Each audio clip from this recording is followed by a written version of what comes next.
بسم اللہ الرحمن الرحیم۔ السلام علیکم ورحمۃ اللہ وبرکاتہ۔ کیسے ہیں سب دوست؟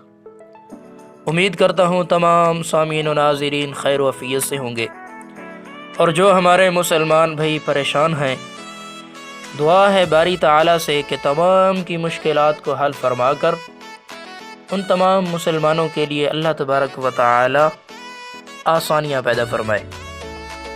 پیارے دوستو، ویڈیو میں آگے بڑھنے سے پہلے میں ہمیشہ کی طرح آج بھی آپ دوستوں سے یہ عاجزانہ درخواست کروں گا کہ اگر آپ اس چینل کے اوپر نئے تشریف لائے ہیں اور ابھی تک آپ نے ہمارا یہ چینل سبسکرائب نہیں کیا تو پہلے سبسکرائب کر دیجئے، اور اس کے ساتھ ہی بیل کے آئیکن کو دبا دیجئے تاکہ اس چینل کے اوپر اسی طرح کی معلومات سے بھرپور ویڈیوز آپ کو بر وقت حاصل ہو سکیں۔ اور دوسری بات یہ، اور دوسری عرض یہ ہے کہ ہماری سربلندی کی خاطر اس ویڈیو کو بھی لائک کر دیجئے۔ ویڈیو کو لائک کرنے سے آپ کے سر پہ تو کوئی بوجھ نہیں آئے گا، آپ کا کوئی خرچہ نہیں ہوگا، لیکن ہماری بہت زیادہ حوصلہ افزائی ہو جائے گی، اور حوصلہ افزائی کے بعد ہوگا یہ کہ ہم اسی طرح کی معلومات سے بھرپور ویڈیوز آپ کی خدمت میں حاضر کرتے رہیں گے۔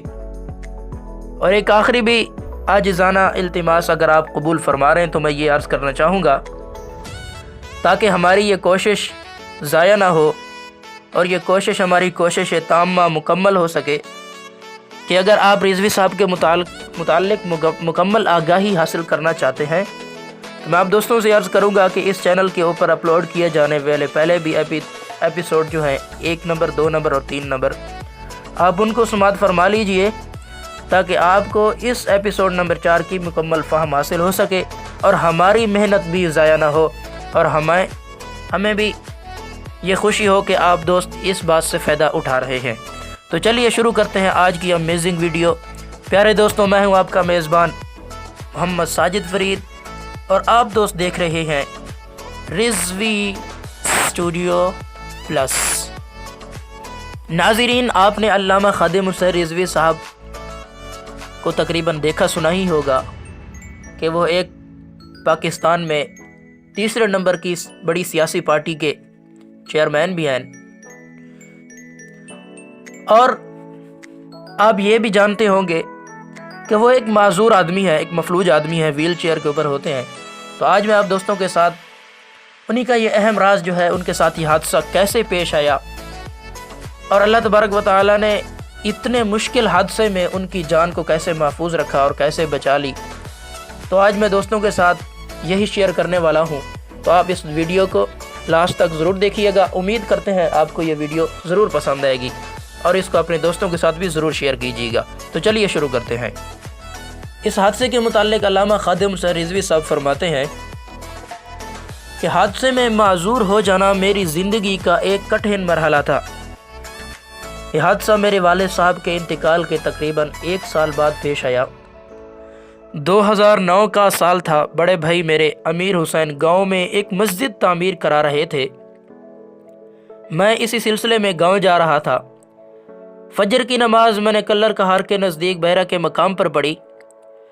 اس دن نہ جانے کیوں میرا دل اضطراب میں تھا۔ راستے میں ایک ہوٹل آتا ہے، اور اس ہوٹل کی خاص بات یہ ہے کہ وہاں پہ چائے بہت اچھی بناتے ہیں۔ میں نے وہاں اپنی گاڑی رکوانے کی کوشش کی، لیکن نہ رک سکا۔ ہمارے شاہ صاحب کا ڈرائیور گاڑی چلا رہا تھا۔ آگے جا کے ایک CNG پمپ آتا ہے، وہاں گاڑی رکوائی اور واشن بیسن پر جا کر وضو کرنے لگا، اور شاید یہ میرا آخری بار ایسا وضو تھا جو میں نے کھڑے ہو کر کرنا تھا، اور ساتھ ہی میں ایک مسجد تھی۔ میں نے ایک قدم مسجد کی طرف بڑھایا تاکہ نفل پڑھ لوں، پھر سوچا کہ شریعت میں یہ ہے کہ چلتی گاڑی کے اوپر بھی نفل ادا ہو جاتے ہیں۔ بس یہی وقت تھا میرے حادثے کا۔ اگر زیادہ سوچتا تو قصہ کوتاہ۔ جب CNG اسٹیشن سے ہماری گاڑی روانہ ہوئی تو آگے جا کر ایک موڑ کے نزدیک ڈرائیور کو اونگ آ گئی۔ ڈرائیور اونگ گیا، اس کو نیند کا جھٹکا لگا۔ اس موڑ سے گزرتے ہوئے میں آج بھی توبہ اور استغفار کرتا ہوں کہ اتنا بڑا وہ موڑ بھی نہیں ہے، لیکن وہ جب موڑ آیا تو میں نے دیکھا کہ ڈرائیور گاڑی کو موڑنے کے بجائے سیدھا لے کر جا رہا ہے۔ میں نے ڈرائیور کو تیزی سے مخاطب کرتے ہوئے کہا کہ کیا کر رہے ہو؟ بس یہ جملہ کہنے کی ہی مہلت مل سکی اور گاڑی نیچے جا گری۔ ڈرائیور کو کچھ نہ ہوا، گاڑی کا بہت زیادہ نقصان ہوا، ہم دونوں سلامت رہے، لیکن میرے سر میں شدید چوٹ لگی اور مغز بھی بری طرح متاثر ہوا۔ اس کے نتیجے میں میرے دھڑ کا نچلا حصہ مکمل طور پر مفلوج ہو گیا۔ اب تو میری ٹانگوں میں الحمدللہ کافی حرکت ہوتی ہے، لیکن پہلے نچلا دھڑ اس قدر سن ہو گیا تھا کہ کوئی چٹکی بھی بھر لیتا تو احساس نہیں ہوا کرتا تھا۔ حادثے کے وقت میں درود پاک پڑھ رہا تھا، شاید اس لیے اللہ تبارک و تعالی نے میری جان بچا لی۔ حادثے کے بعد پہلا سال جو تھا میرے لیے بہت مشکل گزرا، 5 منٹ کے لیے بھی نیند نہیں آیا کرتی تھی۔ ڈاکٹروں کی طرف سے دی جانے والی دوائی بھی بے اثر ثابت ہوتی۔ یہاں کے ساتھیوں اور کراچی میں ہماری تنظیم کے لوگوں نے بہت حوصلہ دیا، بہت زیادہ دعائیں دی کہ ہر وقت چلنے پھرنے والا ایک ایسا شخص جو بہت متحرک تھا، جب یکدم بستر پر آ جائے تو اس کی کیفیت کا اندازہ آپ بھی لگا سکتے ہیں۔ میں 5-6 کلومیٹر پیدل چلا کرتا تھا، وہ بھی اس رفتار کے ساتھ کہ میرے ساتھ چلنے والے ساتھیوں کو یوں محسوس ہوتا کہ اب انہیں دوڑنا پڑے گا ورنہ ہم لوگ پیچھے رہ جائیں گے، یعنی میں اتنی تیز چلا کرتا تھا۔ میری زندگی میں والدین کے بعد میرے بڑے بھائی امیر حسین کا بڑا کردار ہے کہ انہوں نے ایک شفیق باپ کی طرح میرا خیال رکھا۔ ان کے شفقت کا یہ سلسلہ آج بھی جاری ہے۔ میری پڑھائی کے سارے اخراجات وہی اٹھاتے رہے ہیں۔ فیض آباد دھرنے کے دوران بھی انہوں نے قربانیاں دی اور اس دھرنے کے اختتام پر انہوں نے اٹک کی تاریخ کا یادگار ایک جلسہ بھی کیا۔ جلسے کے تمام شرکاء کے لیے اپنی جیب سے کھانے کا بھی انتظام انہوں نے کیا۔ بڑے بھائی امیر حسین پہلے پاکستان میں آئل فیلڈ کمپنی میں ملازمت کرتے تھے، لیکن اب ابو ظہبی میں کام کر رہے ہیں۔ پیارے دوستو، یہ تھا آج کا ایپیسوڈ نمبر 4۔ امید کرتے ہیں آپ دوستوں کو ضرور پسند آیا ہوگا۔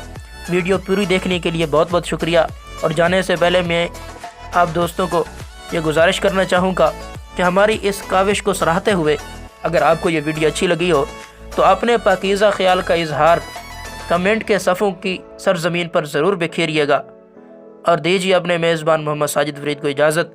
ملتے ہیں اگلی ویڈیو میں، تب تک کے لیے اپنا بہت زیادہ خیال رکھیے گا۔ اللہ حافظ۔ السلام علیکم ورحمۃ اللہ۔